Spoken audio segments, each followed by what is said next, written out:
데살로니가 서는 의미 있는 기록을 갖고 있습니다. 신구약 성경 중에 특히 신약 성경 27권 중에 13권이 바울 서신이라고 그랬습니다. 그 바울 서신 중에 최초의 기록이 데살로니가 전후서입니다. 바울을 작가로 이야기를 하면 첫 번째 책이 출간된 거죠. 데살로니가 전후서. 그뿐만이 아닙니다. 신약 성경 27권은 어떻게 분리해서 지금 우리가 갖고 있는 성경이 정리가 됐냐 하면 문학적 또는 내용, 양식에 따라서 분리를 해놨어요. 공간복음, 마태, 마가, 누가, 요한 내용이 유사한 거죠. 예수님의 행적에 대해서. 사도행전은 역사서. 서신서에도 바울이 감옥에서 기록한 건 따로 묶어가지고 옥중서신, 또 디모데에게 보내는 서신, 개인 서신이죠. 그것을 목회서신, 이렇게 내용 분류별로 묶어놓은 것이 우리가 사용하고 있는 성경의 나열입니다. 기록 순서대로 내었던 게 아니거든요. 그럼 최초의 신약성경 기록은 어떤 성경일까요? 네, 구약성경은 최초의 기록이 창세기가 아니라 욥기서라고 했습니다. 신약성경 최초의 성경 기록은 마태복음이 아니라 데살로니가 전후서입니다. 이 데살로니가 이름이 그러면 어떻게 도시 이름이 지어졌을까 궁금하죠. 알렉산더 대제가 통치하고 난 후에 죽은 후에 그 부관 카산더가 통치를 이어갔습니다. 정략적인 결혼을 하는데 알렉산더 대제 이복 누이 이름이 데살로니카입니다. 마게도냐에서 도시 하나를 세워요. 그리고 이름을 데살로니카로 붙여요. 그 정략적으로 결혼했던 자기 와이프 이름을 붙인 거죠. 현재 데살로니카는 어디에 있는 어느 나라에 있나요? 데살로니카가 현재 지도상으로 그리스에 있습니다. 그리스에 가면 두 번째 큰 도시가 데살로니카입니다. 이 성경 당시의 데살로니카 상황을 잠시 살펴볼까요? 어느 도시든지 그 당시는 황제 숭배가 만연했죠. 신처럼 여겼습니다. 토속 종교가 있었습니다. 우리나라에서도 각 지역마다 시골마다 믿는 희한한 종교들이 있어요. 삼신할머니도 믿고요. 어느 마을 같은 경우는 큰 고목나무가 있잖아요. 200년, 100년 된 나무라 그러면 그 나무 자체를 신처럼 여겼습니다. 이 데살로니가 지역에서도 많은 토속 종교가 있었는데 대표적인 종교가 디오니소스 종교입니다. 디오니소스 신을 믿었어요. 이 디오니소스 신은 어떤 신이냐면 포도나무와 포도, 술의 신입니다. 그리스 신화에 나오는 신이기도 하죠. 이 신은 술의 신이에요. 그러니까 사람들에게 어떤 영향력을 주나요? 이 디오니소스를 섬기려고 하면 하나의 종교, 믿는 사람들 다수가 있는데 우리가 예수 그리스도를 믿는 성도들을 성경에서 어떻게 표현을 하죠? 크리스찬이라고 얘기를 합니다. 크리스찬이라고 하는 것은 예수님에게 붙어 있는 사람, 접붙임을 당하는 사람, 그것이 크리스찬이라는 뜻이에요. 디오니소스를 믿는 사람들을 바카라고 했어요. 로마식으로 얘기하면 바카스입니다. 그래서 우리가 마시는 바카스 있죠? 그 이름이 여기서 나온 거예요. 이 신이 주는 것은 어떤 거예요? 축제고 환이고 모여서 술을 먹는데 대충 취하는 게 아니라 완전히 정신이 나갈 정도로 술을 먹습니다. 그런 형식을 취해서 섬기는 거예요. 이것이 우리에게 삶을 윤택하게 생각한다고 했습니다. 그런 지역에 데살로니가 교회가 세워졌어요. 이 데살로니가 교회는 또 아시아와 유럽을 잇는 요충 지역이기도 했습니다. 이런 역사적인 히스토리가 있는 곳에 교회가 세워지고 바울이 고린도 지역에서 이 데살로니가 소식을 듣고 편지 한 통을 띄운 것이 오늘 우리가 읽은 데살로니가 전후서의 내용들입니다. 이 바울이 편지 데살로니가 전서뿐만이 아니고 13권을 편지 서신서를 썼다 그랬잖아요. 그때마다 서신서 서두에 꼭 들어가는 문학적 형식이 데살로니가전서 1장 1절과 유사합니다. 이것은 사도 바울이 사용하는 문필력이에요. 작가가 쓰는 필력이 있잖아요. 사도 바울만이 가지고 있는 독특한 문학의 필력입니다. 데살로니가전서 1장 1절에 보니까 이렇게 기록을 해놓습니다.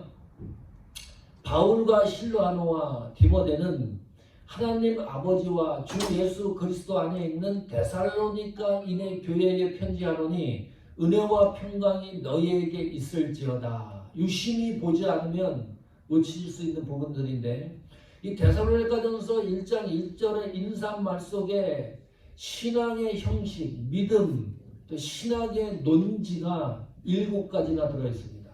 오늘 이 시간에 이것을 집중적으로 조명을 할 텐데 그 첫 번째가 사역론입니다. 이 부분은 다음 주에 다시 한번 집중 설교를 하려고 합니다.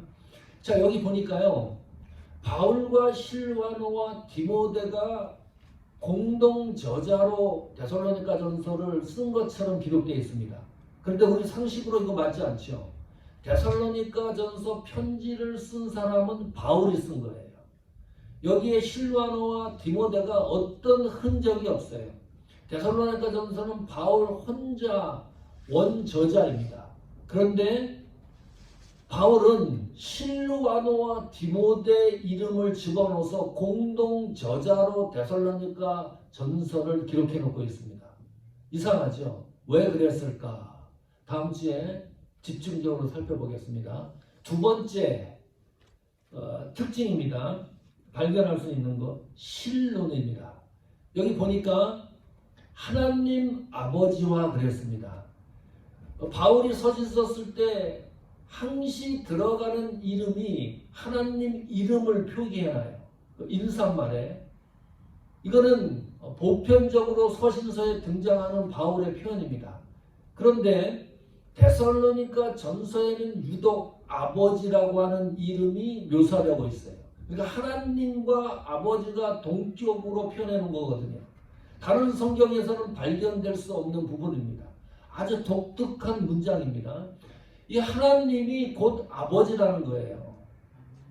단순한 게 아니죠. 저희는 쉽게 받아들이지만 그 당시 사람들을 생각해 보십시오. 그 당시 유대인들은 하나님이 아버지라고 하는 논리는 받아들일 수 없는 상황입니다. 이유가 있어요. 하나님은 전능자잖아요. 창조주고 아주 높은 위치에 있는 분이 어떻게 우리가 혈육으로 나누어지지 않는, 혈육으로 관계가 없는 아버지와 같은 그 자리까지 내려올 수가 있느냐, 하나님이. 이거 받아들이기가 어려운 거죠. 그 당시 사고로. 예수님도 그래서 유대인들이 믿지를 못하는 거예요. 어떻게 하나님이 인간이 될 수가 있느냐. 능력자가 어떻게 이 세상에 와가지고 그러면 하나님이 이 땅에 육신의 몸을 입고 왔다고 그러면 고난당하고 환난당하는 일이 가능하냐. 그런 것을 정리하고 능력자로 나와야 되는데 예수님을 봐라. 사람들로 통해서 고통당하고 환난당하고 십자가에 죽기까지 하지 않느냐. 그런 것이 어떻게 예수 그리스도가 될 수가 있느냐. 구약 성경에 예고한 메시아가 아니다. 그러니까 예수님을 구세주로 믿지 않는 거죠. 요즘은 어떤가요? 기분 나빠하는 사람도 있습니다. 왜 하나님이 아버지냐? 하나님이 어머니는 되지 않느냐? 페미니즘이 있어요. 이 성을 평등을 주장하는 사람들입니다. 페미니즘 성경에는요 하나님 어머니로 기록되어 있어요. 기분 나쁘다는 겁니다. 왜 하나님이 아버지만 되느냐? 우리는 하나님을 어머니로 믿겠다. 거기에 또 반기 드는 사람도 있어요. 어떻게 하나님이 아버지가 되고 하나님이 어머니가 될 수가 있느냐? 중성으로 만들자 하나님을. 이것도 저것도 아닙니다. 생명체가 없는 거예요. 중성은. 남자도 아니고 여자도 아니고 그러면 양성애자입니다. 하나님을 괴물로 만들었어요. 이게 요즘 신앙심이 있는 사람들조차도 흔들리는 요즘 시대의 사고입니다. 하나님을 내 기준에 맞게 믿는 거예요. 성경이 하나님 아버지로 기록이 됐으면 그대로 믿지를 않고 시대와 상황과 내 상황에 조작을 해가지고 내 입맛에 맞게 하나님을 만들어서 섬기는 시대에 우리가 살고 있다. 왜 이 바울은 하나님을 아버지로 묘사를 했을까요? 다른 성경에는 없는 이 문안인사 첫 번째 페이지에서 아마 그랬을 거예요. 의도적일 수 있을 것이다. 이런 추론이 가능합니다. 이 하나님이 아버지라고 하는 이 사실은 그 시대 사람들이 가지고 있는 전통적인 종교심, 신에 대한 것, 관습 이런 것을 다시 조정하려고 하는 사도 바울의 의도적인 기록이 아닐까. 이거는 가능성 있는 추론이죠. 자, 하나님이 아버지가 된다. 어떤 의미가 있나요? 생각해 보십시오. 우리가 믿는 이 하나님이 우리 아버지가 된다 그러면 어떤 의미가 있나요? 우리한테. 중요한 의미가 있습니다. 하나님은 전능자고 창조주이기 때문에 아무리 생각을 해도 우리가 가까이 갈 수가 없어요. 하나님이 너무 위대하기 때문에, 하나님이 너무나 전능자이기 때문에 하나님 곁에 우리가 갈 수 있는 방법이 없습니다. 어떻게 가야 될지를 몰라요. 그런데 아버지로 표기를 해놓으면 굉장히 가까워진 하나님입니다. 하나님이 인간과 가장 가깝게 근접할 수 있는 표현이 뭐냐? 아버지입니다. 유대인들도 아버지에 대해서 어떤 이미지가 있나요? 내 아버지는 가족들에게 필요한 것을 공급해주고 채워주고 이야기를 들어주고 시장통을 걸어갈 때 자녀들을 어깨에 올려놓고 자랑스럽게 걸어가는 아버지 이미지 상이 있거든요. 가장 가까워진 하나님의 묘사가 아버지라고 하는 말 속에 들어있습니다. 주기도문 다 외우고 계시죠? 주기도문에는 하나님이라는 이름이 들어가나요? 안 들어가나요? 예수님이 가르쳐주신 그 기도문에 들어가지 않습니다. 하늘에 계신 우리 아버지라고 시작을 하지 하늘에 계신 우리 하나님이라고 시작을 안 해요. 특이한 거죠. 기도할 때 그렇게 기도하라는 거예요. 아버지에게 무엇을 요구하듯이 가장 인간과 가까워지게 근접하게 이해될 수 있는 하나님의 묘사가 아버지라고 하는 말 속에 들어있습니다. 이 데살로니가전서 1장 1절에 신론에 대해서 성경이 아주 깊숙하게 생각을 하면 지나칠 수 있는 내용들, 논지가 들어있습니다. 세 번째는 기독론입니다. 데살로니가전서 1장 1절을 다시 한번 보십시오. 주 예수 그리스도 안에 있는 그랬어요. 여기 보면 예수님에 대해서 완벽한 이름이 다 들어있습니다. 자, 그러면 질문합니다. 주는 무슨 뜻인가요? 우리가 기도할 때 주님 이런 표현도 많이 하고 그 주라는 것이 어떤 뜻인가? 예수님 이름으로 기도합니다. 또 독단적으로 예수님을 사용도 하잖아요. 주 예수 그리스도 이 세 가지 이름을 동시에 사용하기도 하고 예수님 독자적으로도 사용하고 그럼 예수님은 또 어떤 뜻인가요? 그리스도는 어떤 뜻인가요? 지금 데살로니가전서 1장 1절에 등장하고 있는 이 하나님 아버지 주 예수 그리스도 뒤에 나오는 교회 은혜 평강이라는 이런 모든 단어들은 데살로니가 교인들이 이해한다는 이 단어를 이해하고 있으니까 바울이 사용한 거잖아요. 그러지 않으면 아무 소용이 없습니다. 이게 무슨 얘기지? 하나님은 뭐고 아버지는 뭐고 주는 뭐고 예수는 뭐고 그리스도는 뭔가 교회는 뭐지? 은혜와 평강은 뭐지? 이 단어에 대한 이해가 없으면 이 편지가 아무 소용이 없는 거니까요. 데살로니가 적어도 교인들은 주 예수 그리스도에서 너무나 잘 알고 있다는 전제가 깔려있는 문장입니다. 자, 주는 신성을 말합니다. 하나님을 이야기합니다. 기억하십시오. 주라고 하는 것은 하나님을 이야기해요. 빌립보서 2장 6절입니다. 빌립보서 2장 6절 같이 읽어보겠습니다. 시작. 그는 근본 하나님의 본체시나 하나님과 동등됨을 취할 것으로 여기지 아니하시고, 여기 잘 보십시오. 그는 예수님을 얘기합니다. 예수님은 근본 하나님과 본체이시다. 다를 바가 없다. 예수님이 곧 하나님이시다. 그런 말이에요. 하나님의 본질적 속성과 성품이 예수님과 하나님은 동일하다. 본체라는 단어를 사용합니다. 예수는 무슨 뜻인가요? 예수는 마태복음 1장 21절입니다. 같이 읽습니다. 시작.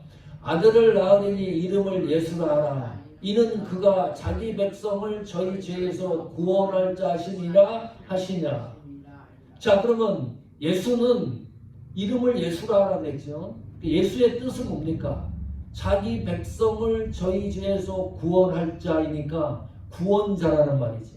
예수라고 하는 말은 구원자라는 뜻입니다. 이 구원자이긴 구원자인데 육신의 몸을 입고 이 땅에 오신, 사람의 몸으로 이 땅에 오신 구원자예요. 어떤 영적으로 오신 게 아니고 보이지 않는 모습으로 온 게 아니고 사람의 몸으로 이 땅에 오신 구원자, 그것이 예수라는 뜻입니다. 그런데 그 예수 그리스도의 구속이 어디에 한정됩니까? 자기 백성을 저희 죄에서 구원할 자가 예수입니다. 예수님이 이 땅에 오신 이유가 세계 모든 인구를 구원하기 위해서 목적을 세우고 오신 게 아닙니다. 착각을 하는 거죠, 저희들이. 만약에 하나님이 세상 모든 사람들을 구원하기로 계획을 하고 예수님이 이 땅에 오셨다 그러면 세상의 모든 사람들이 예수님을 믿어야 돼요. 그래야 하나님의 능력과 권위가 있는 거죠. 그런데 사실 따지고 보면 그렇지 않아요. 안 믿는 사람이 너무 많아요. 우리 주위에서도. 누구는 믿고 누구는 예수를 믿지 않습니다. 예수님을 믿는 사람들은 하나님의 자녀들, 하나님의 자녀입니다. 그 하나님의 자녀를 예수 그리스도 입장에서는 어떻게 표현을 하느냐? 자기 백성으로 묘사를 해요. 예수님 믿는 사람들은 하나님의 자녀고 그 사람들이 하나님의 백성들입니다. 그 하나님의 자녀와 백성들을 위하여 예수가 이 땅에 오셨습니다. 이 구원이, 구속이 우리가 생각할 정도로 쉬운 게 아닙니다. 이 정도로 감동이 있는 거예요. 그리스도는 또 무슨 뜻입니까? 그리스도는 기름 부음을 받은 자라는 뜻입니다. 구약시대에 3명이 기름 부음을 받았어요. 왕, 선지자, 제사장이 기름 부음을 받았습니다. 예수님은 이 3가지 직분을 이 땅에 오셔갖고 완성하신 분입니다. 그 3가지 직분을 완성하신 메시아라는 뜻이 그리스도라고 하는 의미입니다. 그러면 우리는 이런 고백을 하는 거예요. 나는 예수님을 하나님으로 믿습니다. 주가 하나님이시니까. 나는 예수님을 구원자로 믿습니다. 예수라고 한 말이 구원자라는 뜻이니까. 나는 그리스도를 믿습니다. 무슨 말이에요? 나는 이 그리스도가 성경에 약속된 메시아인 것을 믿습니다. 라는 뜻이지요. 주 예수 그리스도를 믿는다는 것이. 마태복음 16장 16절입니다. 같이 읽습니다. 시작. 시몬 베드로가 대답하여 가로되 주는 그리스도시요 살아계신 하나님의 아들이시니이다 그랬습니다. 여기에 데살로니가전서 1장 1절에 예수님 이름이 표기된 것이 다 포함이 되어 있죠. 주, 그리스도, 예수. 이 어느 날 예수님이 제자들에게 질문했어요. 가이사랴 빌립보 지역에서 도대체 사람들이 날 누구라 그러냐 물어봤더니 베드로가 이렇게 대답한 거예요. 주는 그리스도시요. 자, 우리는 이제 지식을 얻었어요. 주는 뭐라 그랬죠? 하나님이라고 그랬죠. 하나님은 그리스도시요. 그리스도가 메시아라고 그랬습니다. 하나님은 메시아입니다. 그리고 살아계신 하나님의 아들, 육신을 입고 이 땅에 오신 아들, 그분이 누구라고 그랬죠? 예수라고 그랬습니다. 구원자라고 그랬습니다. 하나님의 아들 구원자이시니라 그랬습니다. 기가 막힌 신앙 고백입니다. 신약 성경에 최초로 예수님에 대해서 퍼펙트하게 고백한 문장입니다. 그전에는 이런 고백한 사람이 없어요. 최초의 일이에요. 어떻게 베드로가 이 정도로 예수님에 대해서 파악했을까? 나는 예수님을 하나님으로 믿습니다. 나는 예수님을 메시아로 믿습니다. 나는 예수님을 구원자로 믿는다는 고백을 어떻게 베드로가 이처럼 당당하게 할 수가 있었을까? 궁금하죠? 다른 사람들은 이런 고백을 하지 못하고 있는데 그 이유에 대해서 마태복음 16장 17절에 이렇게 얘기합니다. 같이 읽습니다. 시작. 예수께서 대답하여 가르치되 바요나 시몬아 네가 복이 있도다. 이를 내게 알게 하니는 혈육이 아니요 하늘에 계신 내 아버지시니라. 성도 여러분, 여러분이 주 예수 그리스도를 신앙으로 고백하고 있다면 예수님이 그렇게 얘기하는 거예요. 잘했다. 내가 복이 있도다. 놀라운 사실입니다. 이 복이라는 것이 이렇게 위대한 거예요. 복이 뭡니까? 내가 예수 그리스도를 나의 구세주로 하나님으로 메시아로 고백하고 믿는 것이 성경이 얘기하는 복의 핵심입니다. 잘 먹고 잘 사는 것이 아니라 내 입에서 예수 그리스도는 나의 구세주 하나님 메시아로 고백하고 있다는 사실이 복이라는 거예요. 그 복이 어디에서 나왔느냐? 그 뒷문장이 이렇게 얘기를 해요. 그것을 알게 하니는 하늘에 계신 내 아버지시니라. 예수님을 나의 구세주로 고백한다는 것이 하나님이 나에게 역사에서 가능한 일이다 그 말이에요. 인간의 이성과 믿음과 인간의 노력과 행위로는 어떠한 일이 있어도 하나님 예수 그리스도가 나의 구세주라고 고백할 수가 없다는 거예요. 그래서 그것이 복이라는 거예요. 이 놀라운 일이죠. 우리가 그냥 예수 믿는다는 이 자체가요, 하나님이 내 속에서 역사를 하고 있다는 증거입니다. 내가 신앙을 고백하고 있다는 것이 얼마나 놀라운 일입니까? 하나님이 내 삶의 주도권을 잡고 움직이고 계신다 그 말이에요. 얼마나 이 익사이팅 되는 겁니까? 그냥 막 사는 것 같은데, 그냥 사는 것 같은데 그게 아니라는 거예요.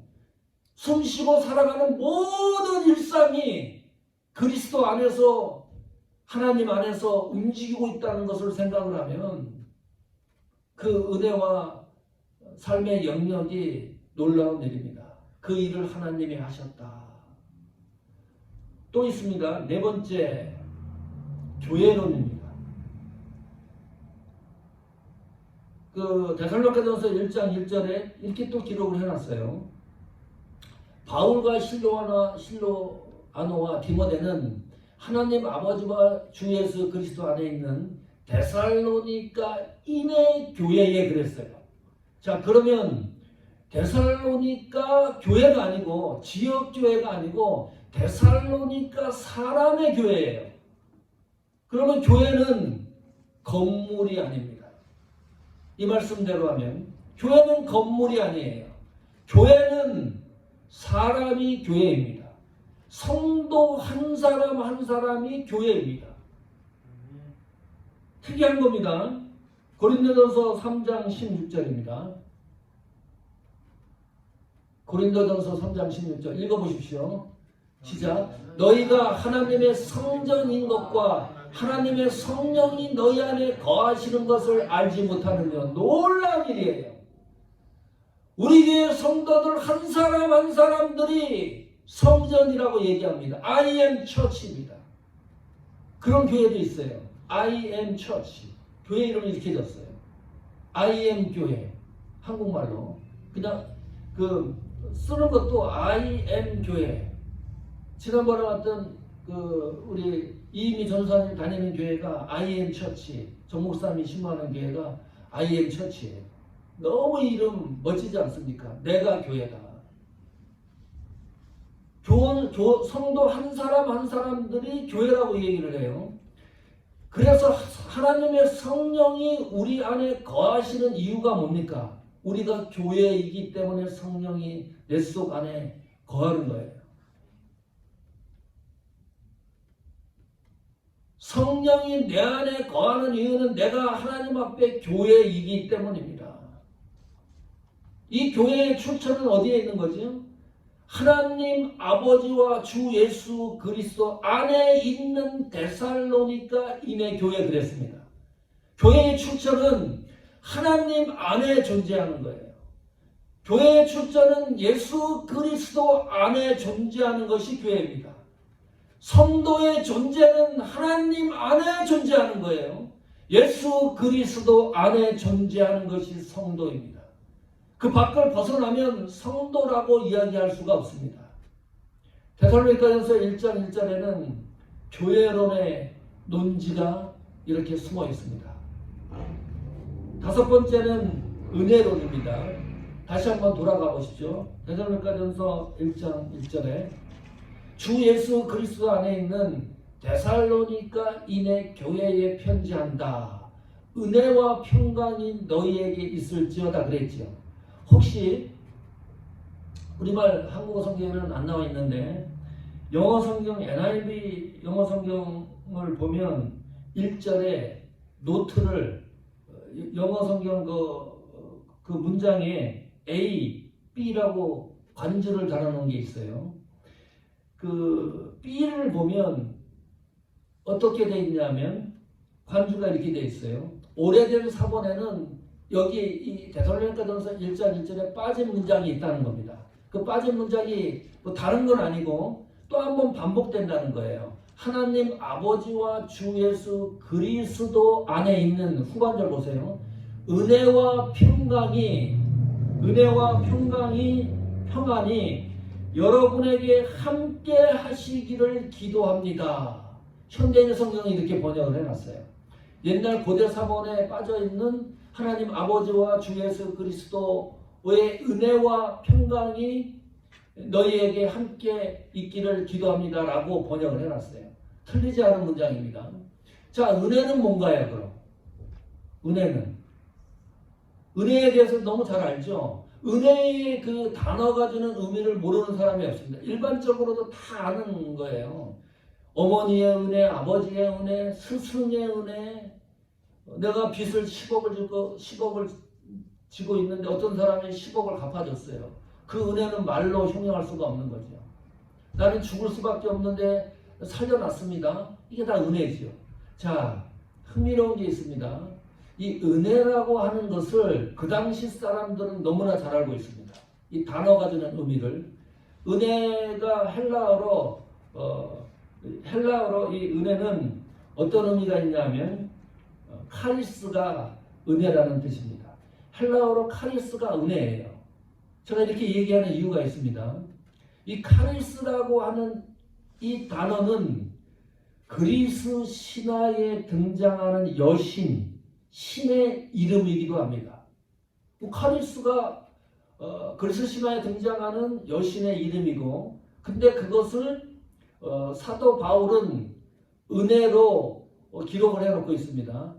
그 당시 사람들이 이 사실을 너무나 잘 알고 있는 거예요. 자, 그리스 신화에 보면 3명 여성이 등장하는 그림 보실 수 있었을 거예요. 조각상 같은 거 보면 여자가 3명이 이렇게 뭉쳐 있어요. 이걸 카라테스라 그럽니다. 이 신의 이름이에요. 3명이 같이 이렇게 묶어 있어요. 그 그리스 로마 신화에 보면은 한 명 한 명씩을 카리스라고 불렀어요.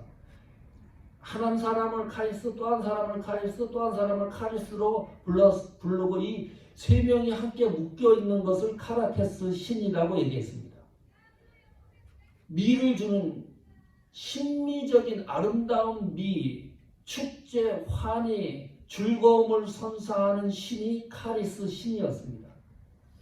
데살로니가 전서를 받아보는 데살로니가 성도들뿐만 아니고 그 시대의 사람들은 그것이 카리스가 주는 은혜의 영역이라고 다 알고 있는 거예요. 그런데 어떻게 얘기를 하는 겁니까? 바울이 그 은혜는 카리스라고 하는 여신이 주는 은혜가 아니고 하나님 아버지와 주 예수 그리스도 안에 있는 은혜로 다 바꿔놨어요. 사람들의 생각과 관습과 종교심과 은혜에 대한 사고를 완전히 다 바꿔놓은 거예요. 어디로? 하나님 아버지와 주 예수 그리스도 안에 있는 은혜로. 천지가 개벽하는 거죠. 그 당시 사람들은 은혜를 단순히 여신이 주는 은혜로 생각을 하고 그 정도밖에 생각을 안 했는데 바울은 디모데전서 1장 1절에서 은혜를 하나님 아버지와 주 예수 그리스도 안에 있는 은혜로 바꿔놨으니까 이것이 놀라운 일입니다. 은혜가 어느 정도로 여러분 구원받은 은혜, 하나님께 받은 은혜를 어느 정도의 느낌을 갖고 있습니까? 은혜의 이 척도가 어느 정도 강도가 있습니까? 강도가 10이면 이 최고라 그러면 10 정도에 머물러 있습니까? 5 정도에 머물러 있습니까? 아니면 1, 2 정도에 머물러 있습니까? 은혜라는 단어를 들으면 어떤 심장이 뜁니까? 어떤 감흥이 있습니까? 확인해 볼까요? 이 카리스라고 하는 이 은혜, 신약성경에서 쓰여진 이 은혜가 구약 시대로 올라가면 처음 사용된 게 있습니다. 동일한 의미로 이 은혜라는 단어가 창세기 6장 8절입니다. 같이 읽습니다. 시작. 그러나 노아는 여호와께 은혜를 입었더라. 이 당시 노아 시대 홍수 심판 있었죠. 그리고 노아 가족만 살아남습니다. 자, 여기 눈여겨보십시오. 여호와께 은혜, 이것이 카리스입니다. 히브리어로 은혜라고 하는 헨이라고 하는 이 은혜와 동의어 같은 단어입니다. 그 당시에 여호와께 은혜를 입은 사람이 노아입니다. 노아가 어떤 은혜를 받은 건가요? 홍수 심판에서 살아남은 은혜를 받은 거죠. 몇 명이 살았나요? 홍수 심판으로 8명만 살아남았습니다. 이것도 금방 마음에 안 닿죠. 그 당시 인구가 몇 명이었을까요? 홍수 심판이었을 때 상상해 보십시오. 한번 한 10,000명 됐을까요? 5,000명 됐을까요? 70억에서 90억입니다. 지금 세계 인구가 몇 명이죠? 80억입니다. 이 신학자들, 과학자들이 다 계산을 해보니까 노아 시대 인구가 70억, 최소 많으면 90억까지 봐요. 자, 그러면 이렇게 계산합시다. 쉽게. 그 당시 인구가 70억 8명이라고 계산을 하자. 그럼 노아 홍수 심판으로 몇 명이 죽은 거예요? 70억이 죽은 거예요. 이 은혜의 강도를 이해하십니까? 내가 받은 은혜가 보통 은혜가 아니에요. 은혜 하나, 이 단어라고 하나, 이 한 가지만이라도 내가 분명하고 확실하게 내 속에 살아 움직이면 하나님 앞에 삶을 제대로 안 살 수가 없어요. 기도 안 할 수가 없어요. 하나님 말씀대로 살 수밖에 없어요. 은혜라고, 이 은혜가 주는 이 감동의 강도가 이 정도로 강한 거예요. 자, 70억이 죽고 이 하나님이 노아 가족 8명을 살린 것이 은혜입니다. 그걸 우리가 지금 경험하고 있는 겁니다. 한 사람이 믿는 것은 70억이 죽고 한 사람을 살리는 것이 이토록 신명한 은혜로 성경이 기록을 해놓은 거예요. 이게 가짜 같아요. 어떻게 70억을 사람을 죽이고 여호와께 의뢰를 이룬 사람만 살릴 수가 있느냐. 이 소설이고 우화지. 이 가짜지. 그렇게 생각할 수밖에 없잖아요. 그러나 성경은 그것이 사실이라고 얘기합니다. 그것이 은혜라고 얘기를 하는 거예요. 우리 정희 자매님이 이제 신앙생활에 접어들었습니다. 그러면서 우리 교회에서 또 세례도 주고 앞으로 이 하나님의 은혜를 감동을 받아가지고 우리와 함께 같이 신앙의 여정을 이제 걸어가야 될 텐데 정의자매 이게 은혜예요. 하나님이 정의 자매를 사랑하는데 70억을 버리더라도 하나님이 은혜를 줘서 끌고 가려고 하는 것이 하나님의 구속의 역사입니다. 그걸 생각하면 눈물이 나요. 하나님이 이토록 나를 사랑한다는 사실을 알면. 홍수 지역에 보면 어떤 일이 있습니까? 무슨 사건 사고가 일어나면 사람들이 죽고 막 이렇게 되면 어떻게 돼요? 70억이 죽었으면 지구가 쓰레기 더미가 됐을 거잖아요.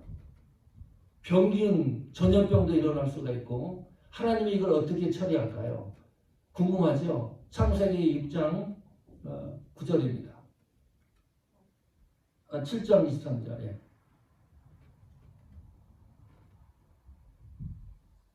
한번 읽어봅시다. 시작. 지면의 모든 생물을 쓸어버리시니 곧 사람과 짐승과 기는 것과 공중의 새까지라. 이들은 땅에서 쓸어버림을 당하였으되 홀로 노아와 그와 함께 방주에 있던 자만 남았더라. 이게 은혜입니다. 하나님이 쓸어버리셨다. 그래서 원어 공부가 중요합니다. 이 쓸어버렸다는 것이 그냥 홍수로 70억 명이 죽고 나서 방치했다는 이야기가 아니고요. 하나님이 깨끗하게 청소했다는 의미입니다. 씻어버렸다. 방에 막 어지러워져 있는데 방문을 딱 열고 들어갔는데 모든 것이 깨끗하게 정리된 상태, 그것이 쓸어버리시니라는 단어 속에 들어있는 겁니다. 70억을 죽고 이 지구를 하나님이 완벽하게 리모델을 한 거예요. 누구를 위해서? 노아입니다. 은혜 받은 성도들을 위해서. 이것이 은혜가 주는 감동입니다. 6번째는 평강입니다. 데살로니가전서 1장 1절에 은혜와 평강이 너에게 있을지어다 그랬습니다. 평강의 뜻은 뭡니까? 평안의 뜻은 뭡니까? 결합하다 또는 통합하다라는 뜻입니다. 1 더하기 1은 2가 돼야 되잖아요. 그런데 이 평안이라고 하는 단어의 의미는 1 더하기 1을 했는데 1이 되는 거예요. 하나가 되는 거. 그것이 평안, 평강을 이야기합니다. 이 평강이라고 하는 단어 헬라어로 에이레네라고 얘기를 합니다. 이것도 흥미로운 거예요. 이 평강이라는 에이레네는 그리스 신화에 나오는 여신을 이야기했을 때 에이레네라고 하는 여신이 있습니다. 집에 가서 다 찾아보시면 인터넷에 다 나와 있습니다. 구글에 쳐보면 그리스 신화에 등장하는 한 사람 신이 있는데 그것이 에이레네, 이 평강의 신이라는 거죠. 평강의 여신이 그리스 신화에 등장을 합니다. 로마 신화에는 팍스라고 이름이 변경돼서 나오지만 똑같은 평강의 신을 이야기를 해요. 이 평강의 신이 주는 건 뭐예요? 사람들에게 번영과 발전과 성공을 안겨주는 풍요의 신이 평강의 신입니다. 지금 바울은 데살로니가전서 1장 1절에서 은혜와 평강이 잘못 사용되고 있는 종교심, 관습, 그 당시의 전통을 하나님 아버지와 주 예수 그리스도 안으로 끌고 와서 예수 그리스도가 제공하는 은혜와 평강의 의미로 다시 재해석을 하고 그것을 선포하고 있는 거예요. 요한복음 14장 27절입니다. 읽어보겠습니다. 시작. 평안을 너희에게 끼치노니 곧 나의 평안을 너희에게 주노라. 내가 너희에게 주는 것은 세상에 주는 것 같지 아니하니라. 너희는 마음에 근심도 말고 두려워하지도 말라 그랬습니다. 평안을 너희에게 주노라. 나의 평안을 너희에게 주노라. 예수님이 이 땅에 오신 목적이 평안을 주기 위해서입니다. 지금 바울이 데살로니가 교인들에게 편지 서두에서 평안을 기도하고 편지글에 집어넣은 이 평안은 그 당시 그리스 신화에서 나오는 여신이 주는 평화가 아니고 이 평강은 하나님 예수 그리스도가 너희에게 주는 평안이라는 것을 구별되게 이야기를 하고 있습니다. 그 평안을 준다. 그 평안이 어떤 겁니까? 근심도 없고 두려움도 없는 평안입니다. 참 놀라운 거 아닙니까? 내가 어떻게 먹고 살지? 내가 어떤 이유로 근심을 하게도 되고 병에 걸려서 두려워하기도 하고 죽음을 만나면 그 위에는 어떻게 되지? 두려움을 견뎌내기도 하고 근심과 두려움을 사라지게 하는 요소가 평안입니다. 평강입니다. 히브리식 인사로 하면 샬롬입니다. 그 사실이 데살로니가전서 1장 1절 속에 신학적 논지가 이렇게 풍부하게 들어있습니다. 마지막으로 데살로니가전서 1장 1절 다시 보십시오. 바울과 실로아노와 디모데는 하나님 아버지와 주 예수 그리스도 안에 있는 데살로니가인의 교회에 편지하노니 이 문장의 감동을 다시 이해하십시오. 그 고대 사본에 들어있는 것을 포함해서 읽으면 이런 겁니다. 하나님 아버지와 주 예수 그리스도의 은혜와 평강이 여러분에게 함께 하시기를 기도합니다. 기도론이 들어있어요. 우리가 하나님 앞에 기도하죠. 기도하는데 꼭 빠지지 않는 두 단어를 잊지 마십시오. 은혜와 평강입니다. 기도할 때 이 단어를 반드시 사용하십시오. 하나님 사모하는 교회에 우리 가정에게 은혜와 평강을 주십시오. 다른 사람을 위해서 기도할 때 많은 기도 제목을 요청받기도 하고 그 기도 제목을 놓고 기도하잖아요. 그래도 빠지지 않고 사용되어야 될 단어가 은혜와 평강입니다. 그 사람을 위해서, 가정을 위해서, 사업을 위해서, 후손을 위해서, 나라를 위해서 은혜와 평강을 하나님 축복해 주십시오. 라는 기도의 명제입니다. 은혜와 평강. 이것이 기도 속에 반드시 들어가야 될 내용들입니다. 데살로니가 후서 3장 16절 보십시오. 자, 데살로니가 전 후서 마지막 구절에 바울은 이런 기록을 남깁니다. 이 성경을 읽을 때 오늘 말씀을 생각하시면서 교회에 또는 여러분 가정, 이웃, 축복해 줄 사람들을 생각하시면서 읽어보십시오. 16절입니다. 3장 16절 시작. 평강의 주께서 친히 때마다 일마다 너희에게 평강 주시기를 원하노라. 주는 너희 모든 사람과 함께 하실지어다. 아멘. 평강의 주께서 친히 때마다 일마다 너희에게 평강 주시기를 원하노라. 그러면 된 거 아닙니까? 어떤 일에도 평안이 있는데 내 속에 안정이 있는데 두려움과 근심이 없는데 하나님이 주시는 평강의 은혜와 능력이 이 정도로 강력하다는 거예요. 또 하나 축복합시다. 우리 교회와 여러분 가정과 후손과 이웃을 위해서 18절 함께 있습니다. 시작. 우리 주 예수 그리스도의 은혜가 너희 우리에게 있을지어다. 아멘. 평강과 은혜의 이 역사 속에서 하나님 안에서 예수 그리스도 안에서 164회를 사용을 해요. 서신서에서. 귀가 딱쟁이가 질 정도로 바울이 계속 얘기하는 것이 그리스도 안에서, 하나님 안에서 은혜와 평강을 누리는 삶의 여정이 되기를 축복합니다.